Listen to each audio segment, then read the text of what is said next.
कैसे हैं आप सब? मैं आपका मेंटोर, आप देख रहे हैं लर्निंग विद टॉटूज का एक नया और फ्रेश सेशन। एक बार फिर से आपके सामने उपस्थित हुए हैं, साथ लेकर आए हैं कुछ नए वर्ड्स। बात कर रहे हैं द हिंदू एडिटोरियल वोकैबुलरी की। तो चलिए सेशन की शुरुआत करते हैं। उससे पहले जो लोग इस चैनल पर नए हैं और वैसे पुराने लोग जिन्होंने अब तक चैनल को सब्सक्राइब नहीं किया है, प्लीज सब्सक्राइब कर लीजिए। बेल आइकन प्रेस करके नोटिफिकेशन कॉल पर रखना नहीं भूलेगा, ताकि यहाँ से जो वीडियो अपलोड हो उसकी सूचना आपको मिले और कोई भी सेशन मिस ना हो। लाइक और शेयर करने में कंजूसी नहीं कीजिएगा। साथ में सेशन के दौरान अगर कोई बात मन में रह जाती है, कुछ पूछना हो तो कमेंट में लिख करके साझा जरूर कीजिएगा। चले सेशन की शुरुआत करते हैं। लर्निंग विद टॉटूज के सेशन में एक बार फिर से आप सबका तहे दिल से स्वागत है। उम्मीद है आप सब तैयार हैं। तो चलिए फटाफट सेशन की शुरुआत करते हैं और सेशन की शुरुआत वहीं से करेंगे, वर्ड ऑफ द डे से। चलिए आज के सेशन में जो वर्ड ऑफ द डे है, मजेदार सा वर्ड है फडी-डरी।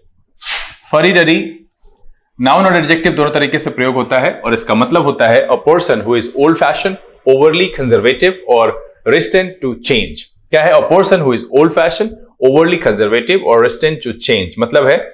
और दूसरा देखिए, डिस्क्राइब समवन और समथिंग एज ओल्ड फैशन और ओवरली कॉशियस मतलब एक ऐसा व्यक्ति जो पुराना या पारंपरिक सोच वाला हो, जो परिवर्तन के खिलाफ हो, ठीक है, और पुराना या अत्यधिक सतर्क होने का वर्णन करने वाला। इस अर्थ में हम फडी-डरी शब्द का प्रयोग करते हैं। आप ओल्ड फैशन अर्थ में इसको रख सकते हैं।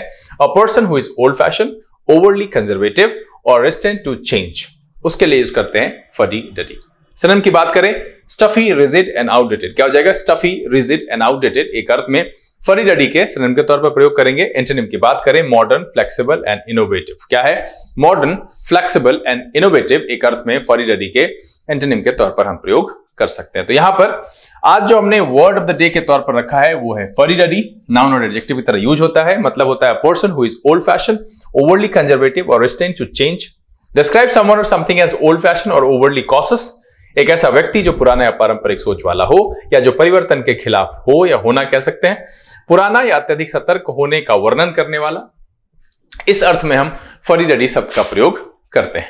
एग्जाम्पल देख लेते हैं। कह रहा है her fuddy-duddy attitude prevented her from trying anything new. क्या है? Her fuddy-duddy attitude prevented her from trying anything new. तो यहां पर जो हमने आज के वर्ड ऑफ द डे के तौर पर शब्द को रखा है वो है फडी-डरी। मतलब होता है a person who is old fashion, overly conservative और resistant to change. Describe someone और समथिंग एज ओल्ड फैशन और ओवरली कॉशियस ऐसा व्यक्ति जो पुरानी और पारंपरिक सोच वाला हो, जो परिवर्तन के खिलाफ हो, पुराना अत्यधिक सतर्क होने का वर्णन करने वाला। ऐसी जो स्थिति होती है उसके लिए हम फडी-डरी शब्द का प्रयोग करते हैं, या ऐसा गुण जो शो करे उसके लिए हम फडी-डरी शब्द का प्रयोग करते हैं। चलिए सेशन में आगे बढ़ते हैं और रखते हैं आज का पहला वर्ड। और आज का जो पहला वर्ड है वो है प्रिकर्सर। प्रिकर्सर नाउन और एडजेक्टिव दोनों तरीके से प्रयोग होता है और इसका मतलब होता है अ पर्सन और thing that comes before something else और इंडिकेट्स इट्स अप्रोच और डेवलपमेंट। मतलब है पूर्व सूचक जो किसी चीज के आने से पहले होता है, उसके लिए हम इस्तेमाल करते हैं प्रिकर्सर का। सिनोनिम की बात करें, फोररनर, प्रेडेसेसर एंड हार्बिंगर। क्या है? फोररनर, प्रेडेसेसर एंड हार्बिंगर एक अर्थ में प्रिकर्सर के सिनोनिम के तौर पर प्रयोग करेंगे। एंटोनिम की बात करें, सक्सेसर, डिसेंडेंट एंड रिजल्ट। क्या हो जाएगा? सक्सेसर, डिसेंडेंट एंड रिजल्ट एक अर्थ में प्रिकर्सर के एंटोनिम के तौर पर प्रयोग किया जा सकता है। तो यहां पर जो आज के सेशन का पहला वर्ड है वो है प्रिकर्सर, अ पर्सन और thing that comes before something else and indicates it's approach और डेवलपमेंट। पूर्व सूचक जो किसी चीज के आने से पहले होता है, उसके विकास की शुरुआत को बताता है, दर्शाता है, उसके लिए हम प्रिकर्सर शब्द का प्रयोग करते हैं। एग्जांपल की बात कर लें, the steam engine was a precursor to the modern locomotive. क्या है? The steam engine was a precursor to the modern locomotive. तो यहां पर जो पहला शब्द है वो है प्रिकर्सर। चलिए अगले शब्द पर बढ़ते हैं। अगला जो शब्द है वो है ग्लीम। ग्लीम वर्ब और नाउन दोनों तरीके से प्रयोग होता है और इसका मतलब होता है to shine brightly specially with reflected light. क्या है? To shine brightly specially with reflected light मतलब है चमकना या तेज रोशनी से चमकना। इस अर्थ में हम ग्लीम शब्द का प्रयोग करते हैं। सिनोनिम की बात करें, शाइन, ग्लो एंड स्पार्कल। क्या हो जाएगा? शाइन, ग्लो एंड स्पार्कल एक अर्थ में ग्लीम के सिनोनिम के तौर पर प्रयोग करेंगे। एंटोनिम की बात करें, फेड, डल एंड डार्कन। क्या हो जाएगा? फेड, डल एंड डार्कन एक अर्थ में ग्लीम के एंटोनिम के तौर पर प्रयोग किया जा सकता है। तो यहां पर इस पेज पर जो दूसरा शब्द है, सेशन का भी दूसरा है, वो है gleam, to shine brightly specially with reflected light, चमकना, तेज रोशनी से चमकना। इस अर्थ में हम ग्लीम शब्द का प्रयोग करते हैं। एग्जाम्पल देख लेते हैं। Her eyes gleamed with excitement when she heard the good news. क्या है? Her eyes gleamed with excitement when she heard the good news.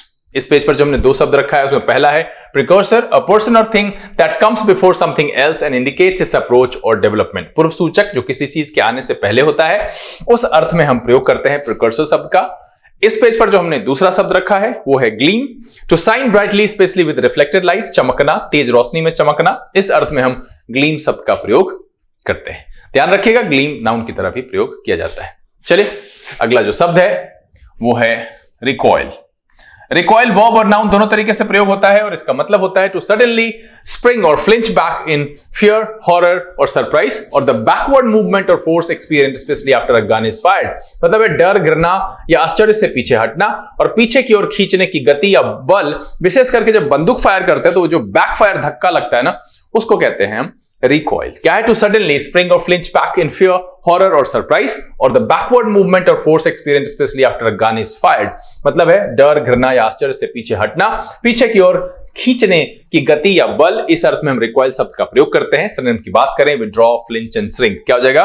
Withdraw, flinch and shrink एक अर्थ में रिकॉइल के सिनोनिम के तौर पर प्रयोग करेंगे। एंटोनिम की बात करें एडवांस एंड अप्रोच एक अर्थ में रिकॉइल के एंटोनिम के तौर पर प्रयोग कर सकते हैं। मैं यहां से आपसे रिक्वेस्ट करूंगा कि एक एंटोनिम आप यहां पर कमेंट में लिख करके बताइएगा जरूर। देखिए मुझे वैसे कहना नहीं चाहिए, अब मैं थक चुका हूं, थक इस सेंस में चुका हूं कि मुझे अब नहीं लगता है कि आपको कहने वहने से कोई फर्क पड़ता है। आपको वही मन करता है, वही करते हो जो आपको मन करता है। तो ठीक है, अगर आपके पास कोई ऐसा उपाय है जिससे आप बिना पढ़े, बिना देखे, बिना कुछ किए पास कर जाओगे तो गॉड ब्लेस यू। मैं अपनी ये ड्यूटी कर रहा हूं और मैं प्रत्येक दिन इस तरीके से उपस्थित होता रहूंगा और मैं कोशिश कर रहा हूं कि और भी थोड़े एक्साइटिंग एपिसोड्स वगैरह लेकर के आऊं। लेकिन आप लोगों की जो स्थिति है, भगवान आप सबका अच्छा करे, आप सबका उत्थान हो। मुझे नहीं पता आपने क्या सोच रखा है और किस तरीके से आप पढ़ना चाहते हो। अगर हो सके तो वो मुझे भी शेयर करो तो मैं भी उस हल्के फुल्के मूड से ही पढ़ाऊं, क्योंकि मुझे तो समझ में आता है कि पढ़ना एक जो है सिंसियर काम है और इसको रूटीन के साथ करें तो ही इसमें परफेक्शन और जो एक्सेलेंस है वो आता है। बाकी आप लोग खुद होशियार हैं।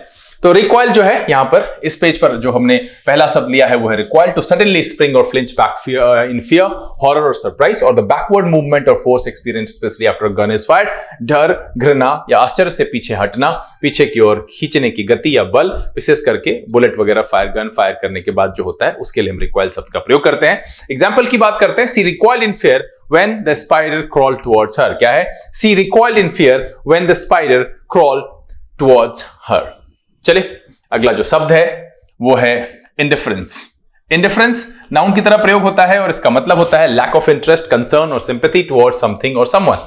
क्या है? लैक ऑफ इंटरेस्ट, कंसर्न और सिंपैथी टुवर्ड्स समवन और समथिंग।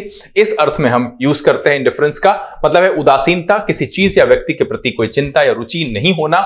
इस अर्थ में हम इंडिफरेंस शब्द का प्रयोग करते हैं। सिनोनिम की बात करें एपैथी, डिसइंटरेस्ट एंड अनकंसर्न। क्या हो जाएगा? एपैथी, डिसइंटरेस्ट एंड अनकंसर्न एक अर्थ में इंडिफरेंस के सिनोनिम के तौर पर प्रयोग करेंगे। एंटोनिम की बात करें कंसर्न, एंथुसियाज्म एंड इंटरेस्ट। क्या हो जाएगा? कंसर्न, एंथुसियाज्म एंड इंटरेस्ट एक अर्थ में इंडिफरेंस के एंटोनिम के तौर पर प्रयोग किया जा सकता है। तो यहां पर जो इस पेज पर हमने दूसरा शब्द रखा है वो है indifference, lack of interest, concern और सिंपैथी टुवर्ड्स समवन और समथिंग। उदासीनता, किसी चीज या व्यक्ति के प्रति कोई चिंता या रुचि नहीं होना। इस अर्थ में हम इंडिफरेंस शब्द का प्रयोग करते हैं। एग्जाम्पल देख लेते हैं। His indifference to the situation upset everyone in the room। क्या है? His indifference to the situation upset everyone in the room।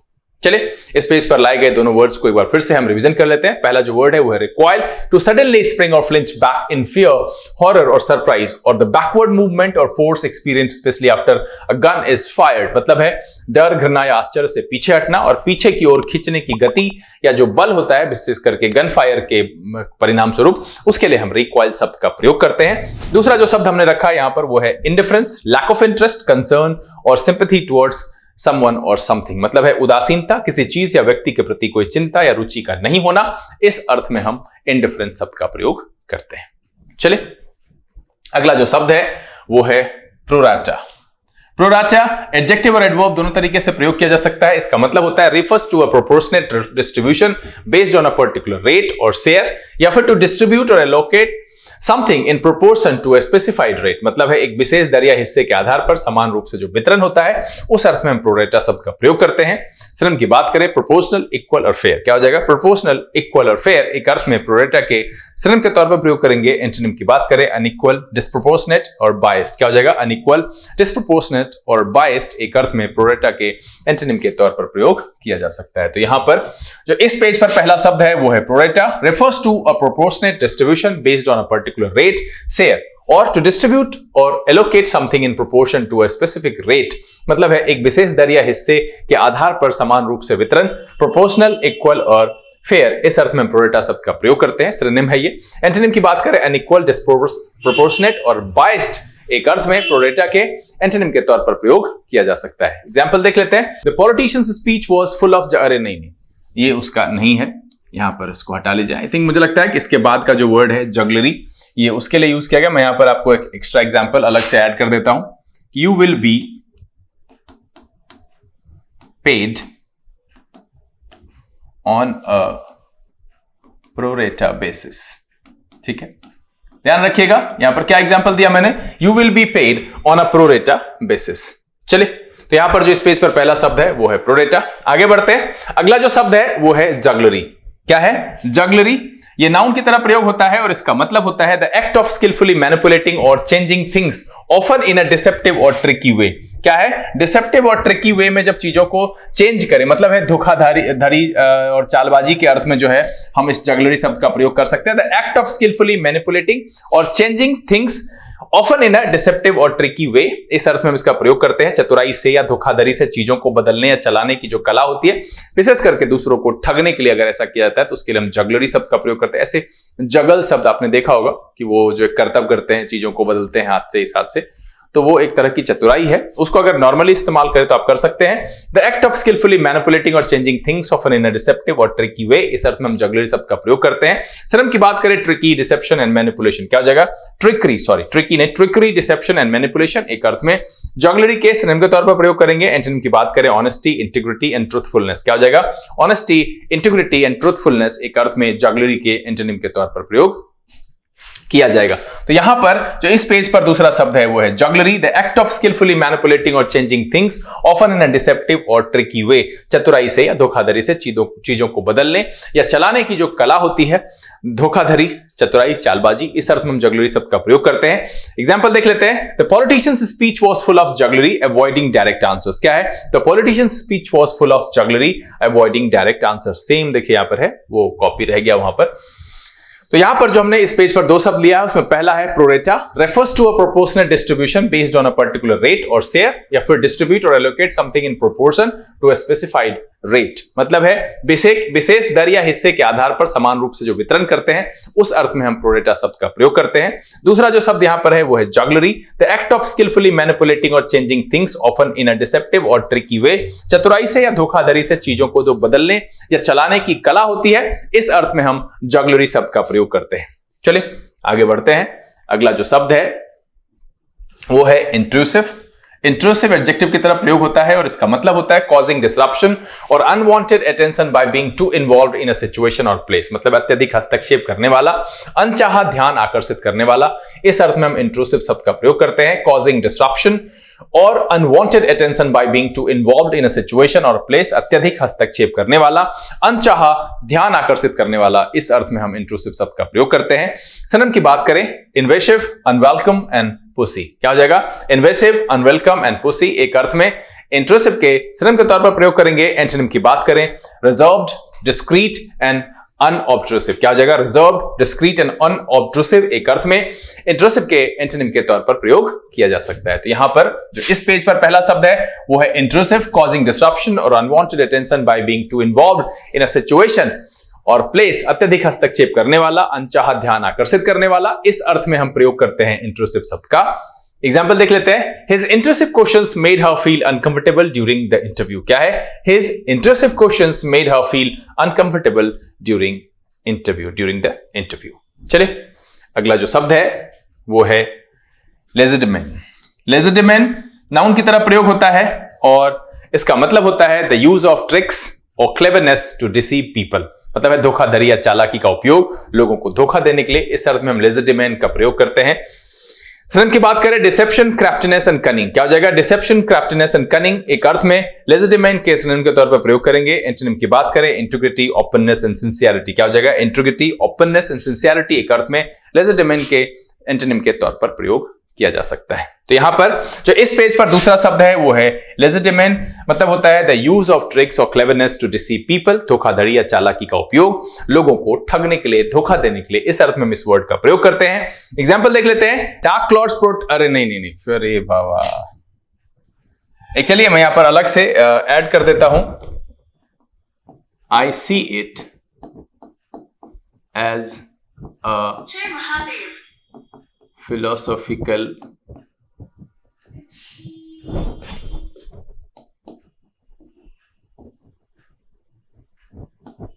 चलिए एग्जाम्पल में क्या देखेंगे? I see it as a philosophical legitimate, क्या है? I see it as a philosophical legitimate. तो यहां पर जो दो शब्द इस पेज पर रखा है उसमें पहला है intrusive, causing disruption or unwanted attention by being too involved in a situation or place, अत्यधिक हस्तक्षेप करने वाला, अनचाहा ध्यान आकर्षित करने वाला, ये इस पेज का पहला वर्ड है इंट्रूसिव। दूसरा जो वर्ड है वो है legitimate, the use of tricks और क्लेवरनेस टू डिसीव पीपल, धोखाधड़ी या चालाकी का उपयोग करना लोगों को ठगने और धोखा देने के लिए। और एग्जाम्पल जो मैंने यहां पर चेंज किया है वो है I see it as a philosophical legitimate. चलिए आगे बढ़ते हैं। अगला जो शब्द है वो है डिसबैंड। डिसबैंड वर्ब की तरह प्रयोग होता है और इसका मतलब होता है टू ब्रेकअप और डिसॉल्व अ ग्रुप, ऑर्गेनाइजेशन और असेंबली, मतलब है किसी समूह, संगठन या सभा को समाप्त करना। इस अर्थ में हम डिसबैंड शब्द का प्रयोग करते हैं। सिनोनिम की बात करें डिसॉल्व, स्कैटर एंड डिस्पर्स, क्या हो जाएगा? डिसॉल्व, स्कैटर एंड डिस्पर्स एक अर्थ में डिसबैंड के सिनोनिम के तौर पर प्रयोग करेंगे। एंटोनिम की बात करें असेंबल, यूनाइट एंड फॉर्म, क्या हो जाएगा? असेंबल, यूनाइट एंड फॉर्म एक अर्थ में डिसबैंड के एंटोनिम के तौर पर प्रयोग किया जा सकता है। तो यहां पर जो इस पेज पर पहला शब्द है वो है डिसबैंड, टू ब्रेकअप और डिसॉल्व अ ग्रुप, ऑर्गेनाइजेशन और असेंबली, किसी समूह, संगठन या सभा को समाप्त करना। इस अर्थ में हम डिसबैंड शब्द का प्रयोग करते हैं। एग्जांपल देख लेते हैं। The army was disbanded after the war ended, क्या है? The army was disbanded after the war ended. चलिए अगला जो शब्द है वो है स्नैफू। स्नैफू नाउन और वर्ब दोनों तरीके से प्रयोग होता है और इसका मतलब होता है to make a situation disorganized, cause confusion, और a situation in which something goes wrong और becomes disorganized often due to confusion और मिसअंडरस्टैंडिंग। मतलब यह है गड़बड़ करना, असमंजस उत्पन्न करना या किसी स्थिति का गड़बड़ होना या असमंजस का होना। इस अर्थ में हम स्नैफू शब्द का प्रयोग करते हैं। To make a situation disorganized or cause confusion or a situation in which something goes wrong or becomes disorganized often due to confusion or misunderstanding, इस अर्थ में हम स्नैफू शब्द का प्रयोग करते हैं। सिनोनिम की बात करें mess up, bungle and muddle, क्या हो जाएगा? mess up, bungle and muddle एक अर्थ में स्नैफू के सिनोनिम के तौर पर प्रयोग करेंगे। एंटोनिम की बात करें organize, straighten और arrange, क्या हो जाएगा? organize, straighten और arrange एक अर्थ में स्नैफू के एंटोनिम के तौर पर हम प्रयोग कर सकते हैं। तो यहां पर जो इस पेज पर दूसरा शब्द है वो है snafu, to make a situation disorganized और कॉज कंफ्यूजन और a situation in which something goes wrong और becomes disorganized often due to confusion और मिसअंडरस्टैंडिंग। मतलब यह है कि गड़बड़ करना, असमंजस उत्पन्न करना या किसी स्थिति का गड़बड़ होना या असमंजस का होना। इस अर्थ में हम स्नैफू शब्द का प्रयोग करते हैं। एग्जाम्पल देख लेते हैं। The meeting was snafued by a technical glitch, क्या है? The meeting was snafued by a technical glitch. यहां पर जो हमने दो शब्द पढ़ा, पहला है डिसबैंड, टू ब्रेकअप और डिसॉल्व अ ग्रुप, ऑर्गेनाइजेशन और असेंबली, किसी समूह और संगठन या सभा को समाप्त करना। इस अर्थ में हम डिसबैंड शब्द का प्रयोग करते हैं। दूसरा जो वर्ड है वो है snafu, to make a situation disorganized और कॉज कंफ्यूजन और a situation in which something goes wrong और becomes disorganized often due to confusion और मिसअंडरस्टैंडिंग। इस अर्थ में यूज किया जाता है स्नैफू शब्द का। चलिए आगे बढ़ते हैं। अगला जो शब्द है वो है स्मर्क। स्मर्क नाउन और वर्ब दोनों तरीके से प्रयोग होता है और इसका मतलब होता है स्मर्क, कंसीटेड और सिली स्माइल, और to smile in a self satisfied और सिली वे। मतलब क्या है? चिढ़ी या धृष्ट मुस्कान जिसको कहें, उस अर्थ में हम स्मर्क शब्द का प्रयोग करते हैं। सिनोनिम की बात करें ग्रिन, स्नेयर एंड बीम, क्या हो जाएगा? ग्रिन, स्नेयर एंड बीम एक अर्थ में स्मर्क के सिनोनिम के तौर पर प्रयोग करेंगे। एंटोनिम की बात करें फ्रॉन, स्कॉल एंड ग्लेयर, क्या हो जाएगा? फ्रॉन, स्कॉल एंड ग्लेयर एक अर्थ में स्मर्क के एंटोनिम के तौर पर प्रयोग करेंगे और सिनोनिम जो है वो है ग्रिन, स्नेयर एंड बीम। चले तो यहां पर जो हमने इस पेज पर पहला शब्द रखा है वो है स्मर्क, अ स्मग, कंसीडर और सिली स्माइल, और to smile in a self satisfied और सिली वे। इस अर्थ में चिढ़ी या धृष्ट मुस्कान के अर्थ में हम स्मर्क शब्द का प्रयोग करते हैं। एग्जांपल देख लेते हैं। She couldn't help but smirk when she heard the news of her success. क्या है? She couldn't help but smirk when she heard the news of her success. चले अगला जो शब्द है वो है sullen। sullen एडजेक्टिव की तरह प्रयोग होता है और इसका मतलब होता है gloomy, sulky और showing a bad tempered or morose attitude, often marked by silence or lack of expression। मतलब है उदास, चिड़चिड़ा या गुस्सैल। इस अर्थ में हम sullen शब्द का प्रयोग करते हैं। sullen की बात करें moody, sulky and grumpy, क्या हो जाएगा? moody, sulky और grumpy एक अर्थ में sullen के तौर पर प्रयोग करेंगे। एंटोनिम की बात करें cheerful, happy and bright, क्या हो जाएगा? cheerful, happy and bright एक अर्थ में sullen के एंटोनिम के तौर पर प्रयोग किया जा सकता है। तो यहां पर जो इस पेज पर दूसरा शब्द है वो है sullen, gloomy, sulky और showing a bad tempered or morose attitude, often marked by silence or a lack of expression. मतलब है उदास, चिड़चिड़ा और गुस्सैल। इस अर्थ में हम sullen शब्द का प्रयोग करते हैं। एग्जांपल देख लेते हैं। He remained sullen throughout the evening, barely saying a word to anyone। क्या है? He remained sullen throughout the evening, barely saying a word to anyone। अब यहां पर जो हमने दो शब्द पढ़े उसमें पहला है smug, a smug, conceited or silly smile or to smile in a self-satisfied or silly way, चिढ़ी या धृष्ट मुस्कान। इस अर्थ में हम smug शब्द का प्रयोग करते हैं। दूसरा जो शब्द है वो है sullen, gloomy, sulky or showing bad tempered or morose attitude, often marked by silence or a lack of expression। मतलब है उदास, चिड़चिड़ा या गुस्सैल। इस अर्थ में हम sullen शब्द का प्रयोग करते हैं। चले आगे बढ़ते हैं। अगला जो शब्द है वो है silt। silt नाउन की तरह प्रयोग होता है और इसका मतलब होता है fine particles of earth, sand or clay, often deposited by water that can be found in riverbeds, lakes और marshes। मतलब है कीचड़ या दलदली मिट्टी।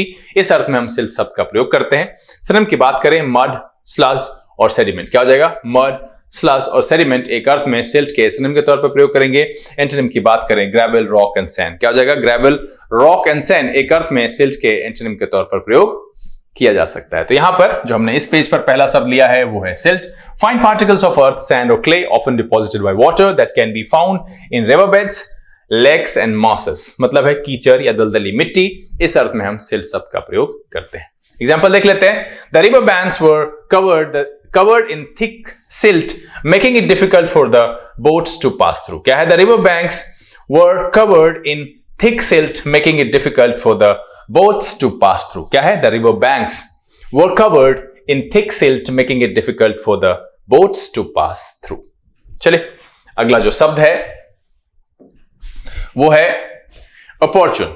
opportune एडजेक्टिव की तरह प्रयोग होता है और इसका मतलब होता है occurring at favorable or appropriate time, well time। मतलब अनुकूल या समय पर जो होता है उसको हम opportune कहते हैं। सिनोनिम की बात करें timely, convenient and appropriate, क्या हो जाएगा? timely, convenient and appropriate एक अर्थ में opportune के सिनोनिम के तौर पर प्रयोग करेंगे। एंटोनिम की बात करें inappropriate, untimely और disadvantageous, क्या है? inappropriate, untimely और disadvantageous एक अर्थ में opportune के एंटोनिम के तौर पर प्रयोग किया जा सकता है। तो यहां पर जो हमने इस पेज पर दूसरा शब्द लिया है वो है opportune।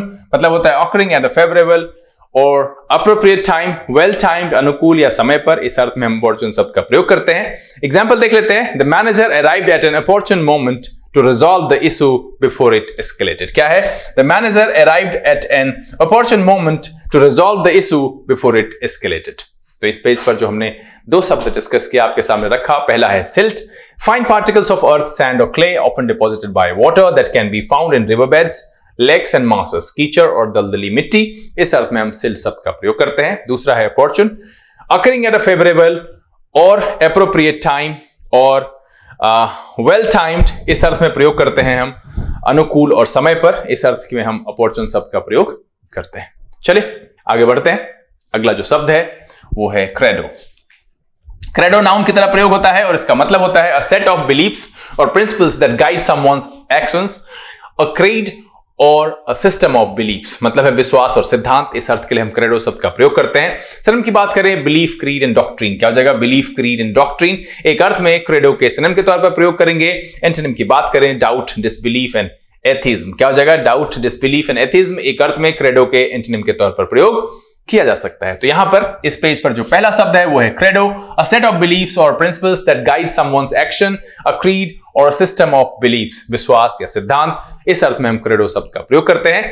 एग्जांपल देख लेते हैं। His personal credo revolves around the importance of honesty and integrity in all aspects of life। क्या है? His personal credo revolves around the importance of honesty and integrity in all aspects of life। चलिए अगला जो शब्द है वो है excito।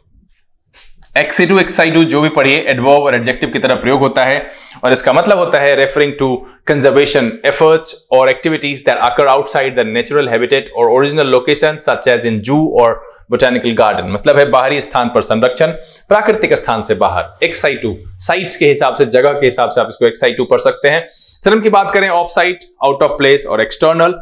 Antonym की बात करें इनसाइटू, ऑन साइट और नेचुरल। क्या हो जाएगा? इनसाइटू, ऑन साइट और नेचुरल एक अर्थ में एक्साइटू के एंटोनिम के तौर पर प्रयोग किया जा सकता है। तो यहां पर जो इस पेज पर दूसरा शब्द है वो है एक्साइटू, रेफरिंग और टू कंजर्वेशन एफर्ट्स और activities that occurs outside the natural habitat. मतलब जैसे अब नेचुरल हैबिटेट जो है जंगल है, वहां से किसी जानवर को मान ले जू वगैरह में संरक्षित करते हैं, उसके लिए हमें शब्द का क्या कह रहा है? Location such as in zoo और बोटानिकल गार्डन, बाहरी स्थान पर संरक्षण, प्राकृतिक स्थान से बाहर। इस अर्थ में हम एक्साइटू शब्द का प्रयोग करते हैं।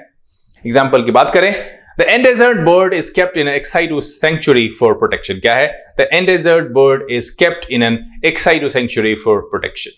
हमने यहां पर जो दो शब्द आपके सामने रखे, पहला है credo, मतलब होता है set of beliefs or principles that guide someone's action, a creed or a system of beliefs, मतलब है विश्वास और सिद्धांत। इस अर्थ में हम credo शब्द का प्रयोग करते हैं। दूसरा है Excidu, referring to conservation efforts or activities that occur outside the natural habitat or original location such as in a zoo or botanical garden, मतलब है बाहरी स्थान पर संरक्षण, प्राकृतिक स्थान से बाहर। इस अर्थ में हम एक्साइटू शब्द का प्रयोग करते हैं। चले अगला जो शब्द है वो है स्पाउस। स्पाउस वर्ब की तरह प्रयोग होता है और इसका मतलब होता है टू अडॉप्ट, सपोर्ट और एडवोकेट अ कॉज, बिलीफ और वे ऑफ लाइफ। मतलब है अपनाना या समर्थन करना। इस अर्थ में हम स्पाउस शब्द का प्रयोग करते हैं। सिर्फ की बात करें सपोर्ट, एडवोकेट एंड एम्ब्रेस। क्या हो जाएगा? सपोर्ट, एडवोकेट एंड एम्ब्रेस एक अर्थ में स्पाउस के सिनोनिम के तौर पर प्रयोग करेंगे। एंटोनिम की बात करें अपोज, रिजेक्ट एंड डिनाई। क्या हो जाएगा? अपोज, रिजेक्ट एंड डिनाई एक अर्थ में स्पाउस के एंटोनिम के तौर पर प्रयोग किया जा सकता है। तो यहां पर जो इस पेज पर पहला और आई थिंक सेशन का जो सेकंड लास्ट वर्ड है वो है espouse. Adopt, to adopt, support और एडवोकेट अ कॉज, बिलीफ और वे ऑफ लाइफ, मतलब है अपनाना या समर्थन करना। इस अर्थ में हम स्पाउस शब्द का प्रयोग करते हैं। एग्जांपल देख लेते हैं। She espouses the cause of environmental protection with passion. क्या है? She espouses the cause of environmental protection with passion. चलिए आज के सेशन का जो आखिरी वर्ड है वो है ball park. Ball park noun और एडजेक्टिव दोनों तरीके से प्रयोग होता है और इसका मतलब होता है जनरल और approximate, typically used in estimates, मतलब है सामान्य अनुमान। इस अर्थ में बॉल पार्क का प्रयोग करते हैं। सिनोनिम की बात करें रफ, अप्रोक्सीमेट एंड जनरल। क्या हो जाएगा? रफ, अप्रोक्सीमेट एंड जनरल एक अर्थ में बॉल पार्क के सिनोनिम के तौर पर प्रयोग करेंगे। एंटोनिम की बात करें एग्जैक्ट, प्रिसाइज और एक्यूरेट। क्या हो जाएगा? एग्जैक्ट, प्रिसाइज और एक्यूरेट एक अर्थ में बॉल पार्क के एंटोनिम के तौर पर प्रयोग किया जा सकता है। तो यहां पर जो इस पेज पर दूसरा और सेशन का लास्ट वर्ड है वो है बॉल पार्क। जनरल और approximate, typically used in estimates, सामान्य अनुमान। इस अर्थ में हम बॉल पार्क शब्द का प्रयोग करते हैं। एग्जांपल देख लेते हैं। Can you give me a ball park figure for the project. क्या है? Can you give me a ball park figure for the project. इस आखिरी पेज पर जो हमने दो शब्द रखे, पहला है स्पाउस, मतलब होता है टू अडॉप्ट, सपोर्ट और एडवोकेट अ कॉज, बिलीफ और वे ऑफ लाइफ, अपनाना या समर्थन करना। इस अर्थ में हम स्पाउस शब्द का प्रयोग करते हैं। दूसरा जो शब्द है वो है बॉल पार्क, जनरल और approximate, typically used in estimates, सामान्य अनुमान। इस अर्थ में बॉल पार्क शब्द का प्रयोग किया जाता है। उम्मीद है कि आज के सेशन में वर्ड ऑफ द डे को मिलाते हुए जो कुल 19 शब्द आपके सामने रखे गए, सबके सब नए थे, पढ़ करके मजा आया, बहुत कुछ सीखने को मिला और फाइनली ये सेशन पसंद आया। अगर ये वीडियो अच्छा लगा आप इसको लाइक कर दीजिए। अब तक चैनल सब्सक्राइब नहीं किया है तो प्लीज सब्सक्राइब कर लीजिएगा। बेल आइकन प्रेस करके नोटिफिकेशन को ऑल पर रखना नहीं भूलिएगा ताकि यहाँ जो वीडियो अपलोड हो उसकी सूचना आपको मिले और कोई भी सेशन मिस ना हो। समय अस्पताल ने कहा बहुत जल्द इस एपिसोड के साथ फिर आपके सामने उपस्थित होंगे। तब तक के लिए आप घर में रहिए, अपना और अपने परिवारजनों का ख्याल रखिए, खुश रहिए, मस्त रहिए, लेकिन पढ़ते लिखते जरूर रहिएगा। लर्निंग विदाउट रूल्स किसन से this is B kissing signing off. Keep reading, keep practising. Thank you, God bless you.